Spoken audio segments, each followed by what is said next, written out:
Nous espérons tous quelque chose, n'est-ce pas? Le jour où nous verrons Jésus face à face. Oh, quel beau jour ce sera. Quel beau jour où devant sa face sera jeté à part et tout.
Je vais vous demander de vous mettre debout et on va reprendre le refrain tous ensemble, d'une seule voix.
Bonjour. Bonjour. Ça va bien? Vous vous sentez bien? Hein? Vous vous sentez bien? Dieu soit loué. Le Seigneur est là. Nous soyons dans la joie. Et ça, c'est merveilleux de savoir que nous sommes en compagnie de celui qui est notre créateur, celui qui nous a créés. Et aujourd'hui, c'est un jour de joie. Pas vrai? C'est un jour de fête. Pas vrai, là? Parce que nous sommes dans le saint sabbat de l'Éternel. Et le saint sabbat de l'Éternel, de plus en plus, j'apprends à aimer le sabbat. Vous savez pourquoi? Parce que je découvre de plus en plus des choses extraordinaires concernant le sabbat.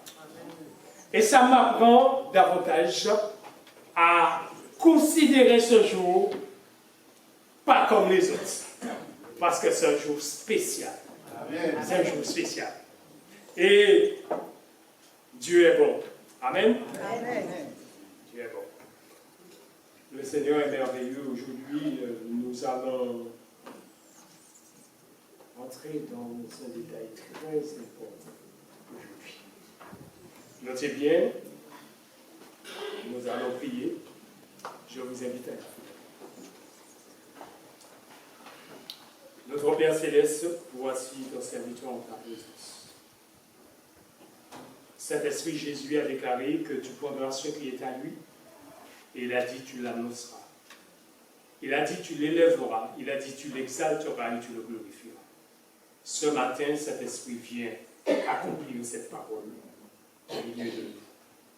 Que de la bouche des enfants soit dédiée la louange pour te donner la gloire et la louange qui t'est due. De la bouche de tes enfants, qu'il soit le témoin par lequel tu as dit, vous êtes mes témoins. Ce matin, une fois de plus, au nom de Jésus, que ce lieu soit rempli de ta présence, Saint-Esprit, et que chaque cœur soit inondé de ta grâce, et que l'honneur, la gloire et la louange s'élèvent dans le nom de Jésus-Christ pour donner gloire au Père, car il est digne de recevoir notre adoration. Reçois notre adoration, Père. Reçois notre adoration, Jésus-Christ, notre Seigneur. Reçois notre adoration, car tu es Dieu d'éternité.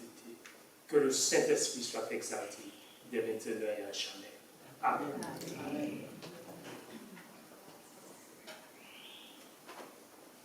Dieu est bon, pas vrai? Si Dieu est bon, dites Amen. Amen. Si Dieu est bon, dites Alléluia. Alléluia. Si Dieu est bon pour vous vraiment ce matin, dites Jésus, je t'aime. Nous reconnaissons sa bonté et sa fidélité à nous garder jour après jour, semaine après semaine, mois après mois, année après année, mais il garde et il veille sur chacun de son nom. Le texte de base de ce matin, c'était quoi? Qui l'a retenu? Je veux qu'elle soit gravée dans notre esprit ce matin. Vous êtes mes témoins. Ésaïe 43, le verset 10. Vous êtes mes témoins. Laissez-moi voir les mains de ceux qui croient qu'ils sont des témoins de Dieu. Laissez-moi voir les mains. Dieu soit loué. Mais je vous poserai une question, pas pour vous embarrasser. De quoi vous êtes témoin? Ne me dites pas, vous allez le dire tout à l'heure. De quoi vous êtes témoin? Réfléchissez. De quoi vous êtes témoin? Et vous allez me dire tout à l'heure. Le sermon d'aujourd'hui est titré « Vous êtes mes témoins numéro 2 ». Pourquoi numéro 2? Comment? Je suis le témoin de Jésus, de son amour pour moi. Je suis le témoin de son amour pour moi. D'accord? Après les disciples qui nous ont précédés. Ce sont de bonnes réponses que vous me donnez, mais dans ma tête, ce n'était pas si réponses que j'avais. C'est tout à fait normal que vous n'ayez pas forcément ce que j'ai dans ma tête. C'est tout à fait normal. Mais c'est simplement pour moi, c'est une réflexion à ce que nous allons introduire ce matin. Vous êtes mes témoins. C'est le numéro 2 parce que un sabbat précédent, le numéro 1, vous avez été déjà donné. C'est ce que le frère a dit. Ah, le frère l'avait dit. Donc, Dieu soit loué. Dieu avait donné la réponse. Mais c'est moi qui l'avais pas entendu.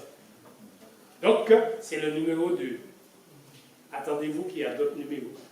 Mais aujourd'hui, nous sommes deuxième numéro. Notez bien une chose. vous êtes mes témoins. Nous tirons ce texte de plusieurs expériences de la Bible. Premièrement, dans Actes chapitre 1er, verset 8. Vous le connaissez par cœur. Mais vous recevrez une puissance, le Saint-Esprit,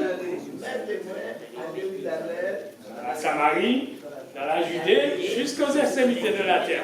Donc vous recevrez une puissance. Je ne prendrai pas la peine de vous poser la question, est-ce que vous avez reçu la puissance? Oui, vous l'avez reçue, parce que vous êtes là seulement. C'est cette puissance qui vous a conduit ici ce matin pour dire, vous êtes témoin de quoi?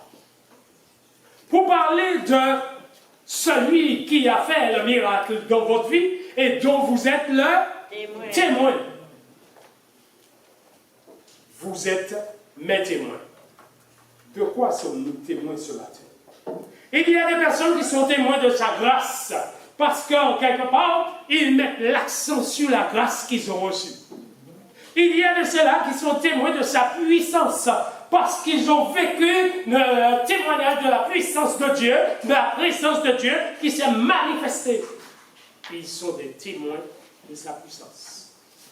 Il y a de ceux-là qui sont témoins de sa bonté. Amen. Amen. Parce qu'ils reconnaissent la bonté de l'Éternel à leur égard. Il y a de ceux-là qui sont témoins de sa guérison. Amen. Amen. Ils sont témoins de sa guérison parce que Dieu a fait un miracle. Amen. Et ce matin, il y a un témoin de sa guérison ce matin. Dieu l'a envoyé à mourir pour témoigner. Amen. Amen. Amen. Dieu est grand. En tout temps. Notez bien une chose. L'homme qui avait été guéri, Jésus se trouvait dans un certain lieu, selon Marc chapitre 5, verset 18 à 20. Et dans ce lieu que nous allons lire, que s'est-il passé? Que s'est-il passé? Marc chapitre 5.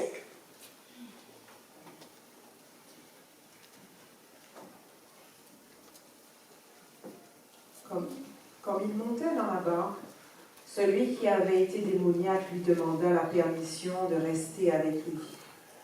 Jésus ne le lui permit pas, mais il lui dit, « Va dans ta maison vers les tiens et raconte-leur tout ce que le Seigneur t'a fait et comment il a eu pitié de toi. » Et il s'en alla et il se mit à publier dans la Décapole tout ce que Jésus avait fait pour lui. Et tous furent dans l'étonnement. Amen. C'est Marc 5, Marc 5 à partir du verset 18. Notez bien que Jésus se tient à un endroit. Il y avait, on pourrait dire, de l'intérêt pour l'évangélisation. Mais Jésus subitement dit à ses disciples, passons à l'autre bord. Jésus laisse ce qu'il fait et il passe à l'autre bord. Et à l'autre bord, les disciples voient un homme qui sort des sépulcres et qui arrive en toute vitesse. Ils ont pris la fuite. Jésus seul est resté là. Donc les disciples étaient obligés de revenir. Quand ils se sont rendus compte que Jésus n'est pas avec eux, ils ont tous pris la fuite. Jésus seul est resté là. Et quand ils retournent vers Jésus, ils vont être témoins de la manifestation de la puissance de Dieu qui délivre cet homme et qui ramène cet homme à sa raison. Vous aurez été la personne à la place de cet homme?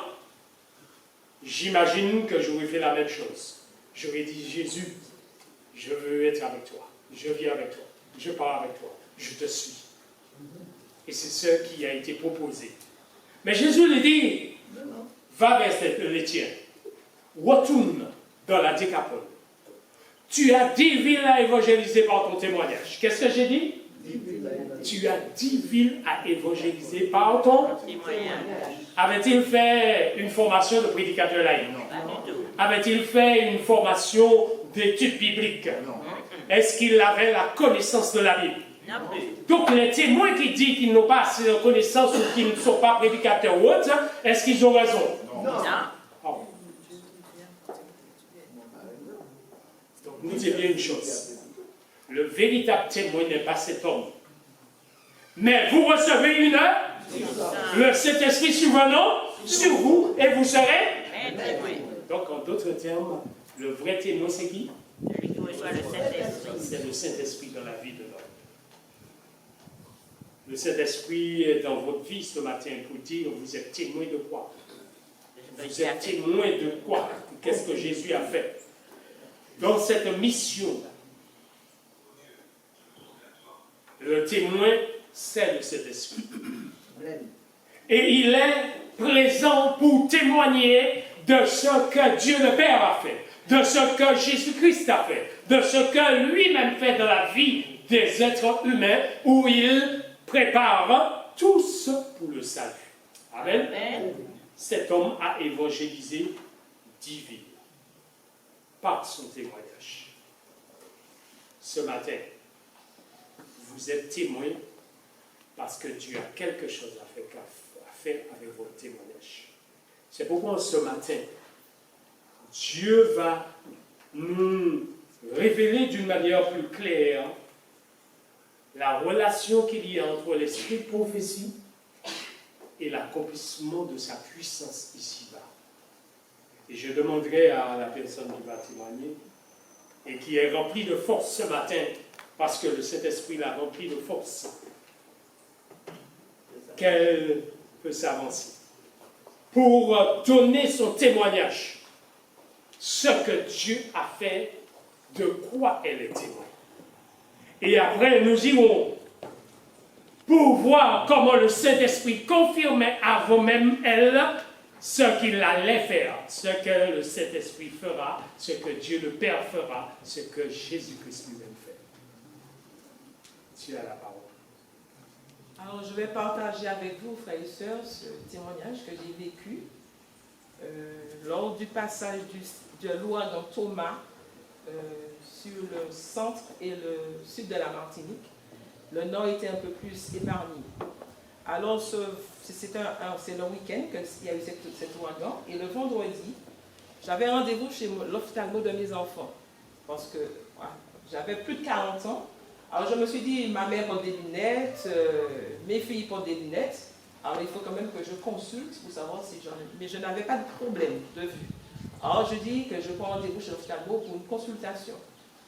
Donc, ce vendredi, la secrétaire m'appelle pour me dire que comme le préfet a dit que nous sommes en vigilance, je ne saurais plus de quelle couleur, donc tous les rendez-vous ont été annulés et elle me dit qu'elle va me programmer dans la semaine qui arrive. Donc, je n'ai pas pu aller à ce rendez-vous le vendredi. Et dans la semaine, effectivement, elle m'a donné un rendez-vous. Je suis allée. Donc, et elle m'envoie faire un scanner. Nous sommes chez l'ophtalmo. Elle m'envoie faire un scanner. Je suis allée à l'hôpital de Trinité faire le scanner en urgence. Parce que lors de la consultation, on a fait les examens, tout était parfait. 10 dans les deux yeux. Donc, elle me dit, madame, vous n'avez pas besoin de lunettes. Donc, je prends mes affaires, je m'apprête à partir. Et puis, elle me dit, attendez. Elle me regarde, elle fait 3 pas en avant, elle s'avance, elle refait des pas, elle s'avance. Et je vois qu'elle prend sa règle, elle mesure. Et je vous dis qu'il y avait un écart. Quand elle a posé la règle, il y avait un écart de 3 cm par rapport à cet œil-là sur mon œil gauche. Elle me dit, ah mon Dieu, je n'ai jamais vu ça. Donc elle me dit qu'il faut aller faire le scanner, je suis allée. Et le scanner, lorsque j'ai passé le scanner, le manipulateur, à la fin, me dit, madame, est-ce que vous avez des enfants? J'ai dit oui. Ils sont jeunes? Je dis jeunes, oui, mes filles font encore des études. Vous travaillez? J'ai dit oui. Ah ben, d'accord. Ah ben, le médecin va venir, voilà, tout est fait, le résultat est là, le médecin va venir pour vous donner l'interprétation de votre examen. Alors je suis dans la salle d'attente, j'attends. Pendant que j'attends, je vois un défilé. Pour vous dire, mes frères et sœurs, que je pense que tout le personnel des consultations externes de l'hôpital de Trinité sont passés devant moi, dans la salle d'attente. Et le médecin n'est jamais venu. Parce que je portais mon père et le médecin, c'était une demoiselle mon père. Donc, elle n'est jamais venue m'interpréter les résultats. Donc, le manipulateur m'a remis mon enveloppe et je suis partie. Quand j'arrive dans ma voiture, j'ouvre l'enveloppe et je lis les résultats, j'essaie de comprendre. Et je vois écrit méningiome. Alors, je sais, je ne connais pas grand-chose en médecine, mais dès qu'on entend ces termes-là, c'est un peu inquiétant. Donc, je me suis dit, oh là là, il y a un souci. Je me suis mise à pleurer. Parce que quand j'ai regardé l'image, il y avait un œil derrière mon œil. Donc, j'ai ramené les résultats de toute urgence à mon ophtalmo. Et là, elle a paniqué. Elle a commencé à paniquer. Elle s'est levée, elle a fait les pas. Elle a dit, bon, là, j'appelle tout de suite en France. Ce problème-là, c'est à la Salpêtrière seulement qu'on pourra solutionner ce problème. Et laisse m'expliquer. Et puis, on m'a dit, non, on va attendre. Je vais appeler quand même la MINA, le service ophtalmologique de la MINA. Il y a un médecin-chef, docteur Mer, je vais le citer. Je vais lui demander son avis. Elle appelle, malheureusement le docteur n'est pas là, il était en congé, c'était un interne qui était là. Donc elle m'a dit, ça ne fait rien, on va prendre quand même l'avis d'un interne, c'est le docteur Page. Donc il faut aller le voir. T'inquiète pas, tu vas aux consultations en ophtalmologie de la MINA et tout est déjà OK, on va te recevoir. Donc j'arrive, je suis attendue, j'arrive, j'apporte mes clichés, docteur Page me reçoit. Je vous dis que je n'ai jamais vu, on aurait dit que des ailes ont poussé sur le dos du médecin. Tellement, il était dans l'urgence. Et quand je vous parle là, il y avait trois ophtalmos de service cet après-midi-là. Le service est bloqué. Tous les ophtalmos sont en train de trouver une solution. Ils sont en train de chercher une solution. Les gens respectent parce que ça fait longtemps qu'ils attendent. Et je vois cet interne qui va et vient, qui court, enfin, il a les ailes parce qu'il y a un problème. Il faut qu'il trouve un chirurgien pour lui demander qu'est-ce qu'il fait. Donc finalement, il arrive à trouver le chirurgien en chef en neurologie de l'hôpital de la MINA. C'était un docteur Manzo, c'était un Roumain. Donc, il lui a dit non, cette dame doit être hospitalisée d'urgence. Elle ne peut pas repartir. Mais je vous dis que je suis venue simplement comme ça, donc je n'étais pas prête à être hospitalisée. Donc, je n'ai pas le choix, j'accepte d'être hospitalisée. Et on m'a conduit à un certain étage, que je lui ai dit que ce matin, je ne vais pas citer. C'est un étage de l'hôpital de la MINA, où il y a des cancers très avancés. Et malheureusement, j'ai perdu une cousine à cet étage. Et quand j'ai vu que c'est à cet étage que je suis hospitalisée, je me suis mise à pleurer. Parce que je me suis dit, Seigneur, si on me met là, à cet étage, c'est parce qu'il n'y a rien à faire pour moi, c'est fini. Mais Dieu est bon. Ils m'ont installé dans la première chambre. Je n'ai pas pu voir les autres malades qui étaient au fond du couloir. J'étais dans la toute première chambre, à côté des bureaux du médecin-chef, Dr Manzo, et en face c'était Dr Manzo, et de l'autre côté, à côté de ma chambre, c'était son adjoint, c'était Dr Netzler, c'était un Allemand. Donc, nous partagions le même balcon, le médecin et moi. Le chirurgien et moi. Mais je me suis mise à pleurer ce jour-là. J'ai dit, Seigneur, c'est fini pour moi. Il n'y a rien à faire. Ça ne va pas aller. Et il m'a entendu pleurer, il m'a encouragé. Et puis, le soir, les deux sont venus dans ma chambre, ils se sont assis. Et ils m'ont présenté mon cas. Ils m'ont dit, voilà ce qu'il faut faire. L'ophtalmo en chef, le chirurgien en chef, le neurologue, il m'a dit qu'il n'a jamais vu ce cas. Il a eu ce cas seulement lorsqu'il faisait ses études. Donc, il n'a jamais eu à opérer un tel cas. Donc, j'avais un méningiome sur le nerf optique de mon œil droit, de mon œil gauche. Donc, ils m'ont expliqué, ils m'ont fait un schéma, qu'ils sont obligés d'ouvrir mon crâne. De là, j'ai encore la cicatrice par d'ici, et ça arrive jusque-là. Donc, ils m'ont expliqué comment ils vont faire, parce qu'ils sont obligés de passer à l'intérieur, à l'intérieur du crâne, pour obtenir, pour tout pouvoir enlever la tumeur sur le nerf optique. Et c'est un truc très très délicat. Sinon, mais il me dit qu'on ne pourra pas faire cela en Martinique. Et il me dit, vous ne pourrez pas voyager parce que vous n'allez pas supporter la pression de l'avion. Vous ne pourrez pas voyager. Donc il me dit qu'il est obligé de partir avec mon dossier, voir son professeur, pour voir comment lui expliquer comment faire pour enlever cette tumeur. Donc, il est parti le samedi, si je me souviens bien. Et moi, je lui dis, puisque vous partez, est-ce que je peux rentrer chez moi? Parce que j'ai ma mère qui est grabataire à la maison. Elle ne mange que du mixé. Il faut que je lui prépare à manger. Mes filles sont à l'école à Fort-de-France. Il faut que je prépare à manger pour mon père et pour ma mère pendant mon temps d'hospitalisation. Donc, je signe une décharge et je rentre à la maison et je prépare tout cela pour mes parents. Alors, quand j'arrive à Trinité, je rencontre Valérie. Si vous vous souvenez, Valérie, c'est la maman des enfants d'Olivier Rolluno qui était morte ici. Je la rencontre au leader en passe. Elle me dit, elle a rigolé. Elle me dit, comment ça va faire là? Comment on dit de l'hôpital? Qu'est-ce que ça va faire là? Alors, je dis que je suis normalement à l'hôpital, mais je suis venue à faire les courses pour pouvoir faire manger pour maman, parce que dimanche, je rentre à l'hôpital, parce que lundi, je suis opérée. Donc, je suis rentrée à l'hôpital le dimanche soir, et le lundi matin, très tôt, on m'a conduit pour une salle d'opération, mais je vous ai dit, frères et sœurs, que j'avais très, très, très peur.